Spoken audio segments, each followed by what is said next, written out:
Shalom Bapak Ibu, saudara yang kasih dalam Tuhan. Senang sekali menjumpai Bapak Ibu dalam program Pesan Gembala Jemaat GBI Sigma. Dan pada malam hari ini saya rindu untuk kita belajar bersama-sama tentang panggilan Tuhan buat kita sebagai anak-anaknya untuk senantiasa datang kepada Tuhan melalui doa dan ucapan syukur. Barangkali ini merupakan satu firman yang sudah sangat familiar buat Bapak Ibu sekalian.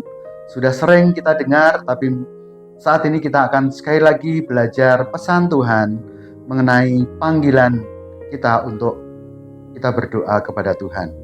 Dan firman-Nya akan saya bacakan. Yeremia 33 ayat 3. Berserulah kepadaku, maka aku akan menjawab engkau, dan akan memberitahukan kepadamu hal-hal yang besar dan yang tak terpahami, yakni hal-hal yang tidak kau ketahui. Setidaknya ada 3 poin yang akan kita bahas berdasarkan apa yang barusan kita baca. Dan ini adalah merupakan satu panggilan dari sorga, panggilan dari Tuhan, untuk kita berseru kepada Bapa kita di sorga, karena itulah yang menjadi kerinduan Tuhan, untuk senantiasa kita bersekutu dengannya. Sebagai anak, kita perlu datang kepada Bapa, dan Bapa pasti suka kalau mendapati anak-anaknya senantiasa berharap dan datang kepadanya. Nah, seperti dalam Matius 11 ayat 28 itu dikatakan, marilah kepadaku semua yang letih lesu dan beban berat, aku akan memberi kelegaan kepadamu. Suatu undangan yang kembali ditekankan di dalam perjanjian baru. Yesus sendiri yang mengatakan, marilah kepadaku semua yang letih lesu dan berbeban berat, aku akan memberi kelegaan kepadamu. Ya, suatu undangan yang dari surga yang dipertegas kembali oleh Tuhan Yesus. Jadi suatu panggilan buat kita yang bermasalah, buat kita yang mengalami beban berat, buat kita yang sedang menghadapi persoalan, untuk kita bawa persoalan tersebut kepada Tuhan.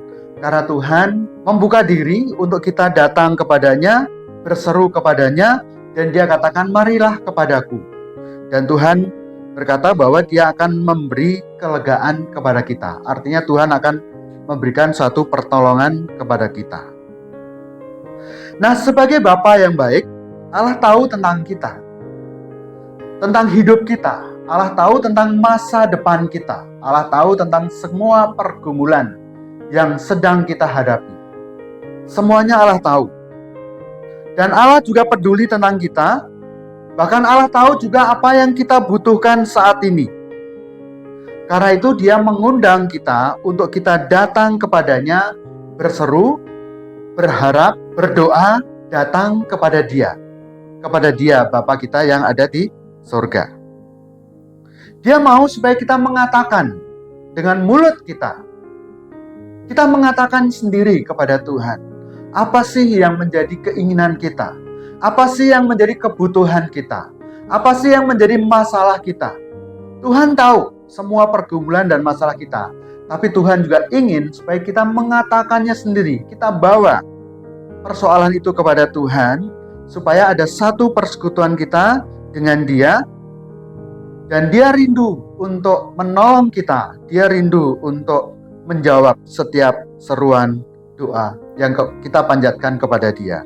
Karena firman Tuhan tadi berkata bahwa berserulah kepadaku. Jadi ada undangan yang dari surga yang mengundang kita untuk berseru datang kepada Dia. Jadi kita boleh banyak-banyak berseru kepada Tuhan.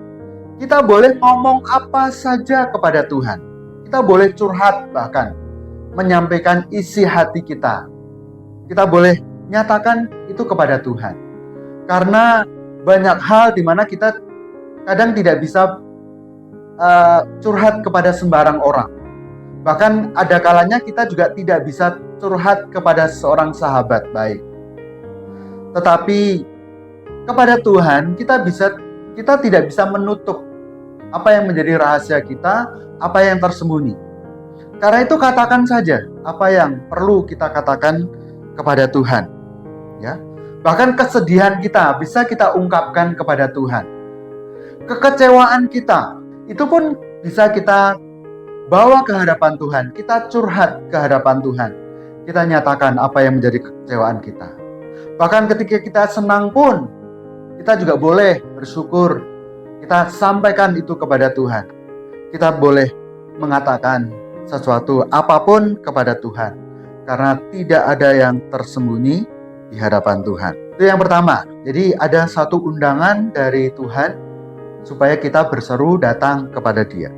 Nah, yang kedua, poin yang kedua yang akan kita pelajari dari Yeremia 33 ayat 3 tadi, dikatakan bahwa ketika Tuhan mengundang kita supaya datang berdoa, menyampaikan keluhan isi hati dan persoalan yang kita hadapi, maka bagian yang kedua adalah dikatakan, aku akan menjawab engkau. Tuhan berjanji bahwa ketika kita datang kepada Dia melalui ucapan syukur, melalui doa dan permohonan, Tuhan katakan, aku akan menjawab engkau.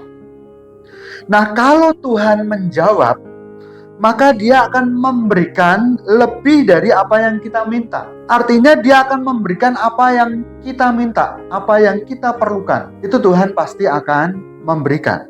Terlebih lagi, setiap kebutuhan yang memang itu menjadi bagian dari hidup kita. Bukan keinginan, tapi kebutuhan kita. Apapun kebutuhan Bapak, Ibu, dan Saudara, bawa itu ke hadapan Tuhan. Sampaikan permohonanmu itu kepada Tuhan. Karena Tuhan yang berkata, marilah kepadaku. Jadi ketika Tuhan menjawab, Ia akan memberikan apa yang kita minta, apa yang kita butuhkan. Dan itu diteguhkan dalam Matius 7 ayat 7 dikatakan, mintalah maka akan diberikan kepadamu, carilah maka kamu akan mendapat, ketoklah maka pintu akan dibukakan. Nah, berarti ini menjadi satu kabar baik buat kita semua, bahwa tidak pernah sia-sia setiap doa permohonan yang kita bawa ke hadapan Tuhan. Karena Allah kita adalah Allah yang mendengar, dan Allah kita juga Allah yang mengerti, Allah yang peduli. Kemudian poin ketiga dari pembacaan tadi adalah, poin ketiga adalah Tuhan akan memberitahukan kepada kita hal-hal yang besar yang tidak kita ketahui. Nah, ukuran besar dalam pandangan Allah tentu berbeda dengan pandangan kita sebagai manusia. Biarlah Tuhan berurusan dengan perkara-perkara yang besar, perkara-perkara yang kita tidak sanggup, perkara-perkara yang mustahil buat manusia. Biarlah itu menjadi bagian Tuhan. Tetapi bagian kita adalah perkara-perkara yang lebih kecil, perkara-perkara yang bisa dilakukan oleh manusia, perkara-perkara yang kita sendiri sanggup untuk menanggungnya. Artinya, apa yang bisa kita kerjakan, biar itu menjadi urusan kita, biar itu menjadi bagian kita. Sedangkan apa yang tidak bisa kita kerjakan, biarlah itu menjadi bagian Allah, dan itu adalah menjadi urusan Tuhan untuk menolong kita. Dan kita serahkan kepada Roh Kudus supaya Dia ikut berperan, Dia berperkara untuk perkara-perkara yang belum kita pahami. Sebab Roh Kudus diberikan untuk menolong kita. Dialah sebagai penolong kita yang ajaib, yang akan membantu kita dalam setiap persoalan yang kita hadapi, dalam setiap masalah, dalam setiap apapun pergumulan dalam hidup kita. Roh Kudus itu adalah penolong yang sejati bagi kita. Dan Dialah yang sanggup melakukan perkara-perkara yang besar, dan perkara yang kecil menjadi bagian dari hidup kita. Karena pada bagian akhir dalam Yeremia 33 ayat 3 tadi berkata bahwa Tuhan akan memberitahukan kepada kita hal-hal yang tidak terpahami. Apa yang tidak kita pahami atau yang belum kita mengerti, biarlah itu dikerjakan oleh Roh Kudus sebagai penolong kita. Bagian kita hanya melakukan apa yang kita pahami. Dan Firman Tuhan ini akan terus mengajar kepada kita dan kita bisa meresponi kebenaran firman Tuhan ini. Yeremia 33 ayat 3 yang berkata, "Berserulah kepadaku, maka aku akan menjawab engkau dan akan memberitahukan kepadamu hal-hal yang besar dan yang tidak terpahami, yakni hal-hal yang belum kau ketahui." Ini merupakan satu undangan dari surga, undangan dari Tuhan, undangan dari Bapa kita di surga untuk Dia mau menolong kita, untuk Dia mau berperkara bersama-sama dengan kita, supaya kita mendapat satu kelegaan dalam menghadapi setiap masalah persoalan yang kita hadapi. Kiranya Tuhan Yesus memberkati. Amin.